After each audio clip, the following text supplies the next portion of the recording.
வாங்க இந்த வீடியோவில் வெந்தயத்தை எப்படி முளைகட்டி வச்சு சாப்பிட்லான்னு பார்க்கலாம். உடல் சூட்டை குறைக்கிறது, இதயத்தை பாதுகாக்கிறது, சுகர் அளவை குறைக்கிறதுன்னு முளைகட்டைய வெந்தயத்தை சாப்பிட்றதுனால ஏகப்பட்ட பலன்கள் இருக்குது. வெந்தயத்தை அப்படியே சாப்பிடுறதை விட முளைகட்டி நம்ம சாப்பிட்டோம்னா அதில் ஏகப்பட்ட சத்துக்கள் இருக்குது. புரதச்சத்து, விட்டமின் சி, இரும்பு சத்து, பொட்டாசியம்னு ஏகப்பட்ட சத்துக்கள்லாம் வெந்தயத்தில் முளைகட்டி சாப்பிடுவதனால நமக்கு கிடைக்கிது.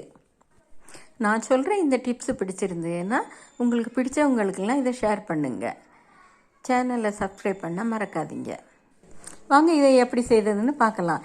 இந்த வெந்தயம் நேற்று நைட்டு நாங்கள் ஊற போட்டு வச்சுருக்கோம். இப்போ காலையில் எடுத்து அதை நல்லா கழுவிட்டு இந்த பாக்ஸில் தண்ணியெல்லாம் எடுத்துகிட்டு நல்லா இந்த பாக்ஸில் இதை மாதிரி போட்டு வச்சிடணும். ஊற வச்ச வெந்தயத்தை எடுத்து மறுநாள் இதை மாதிரி தண்ணியை விட்டு அலம்பிட்டு இந்த பாக்ஸில் கீழே உள்ள இதில் ஒரு கிளாஸ் தண்ணியை விட்டுட்டு மேலே உள்ள டப்பாவில் இந்த மாதிரி வெந்தயத்தை நல்லா பரப்பி ஒரு நாள் வச்சோம்னா மறுநாள் காலையில் முளை கட்டிய வெந்தயம் ரெடி ஆகிடுச்சு.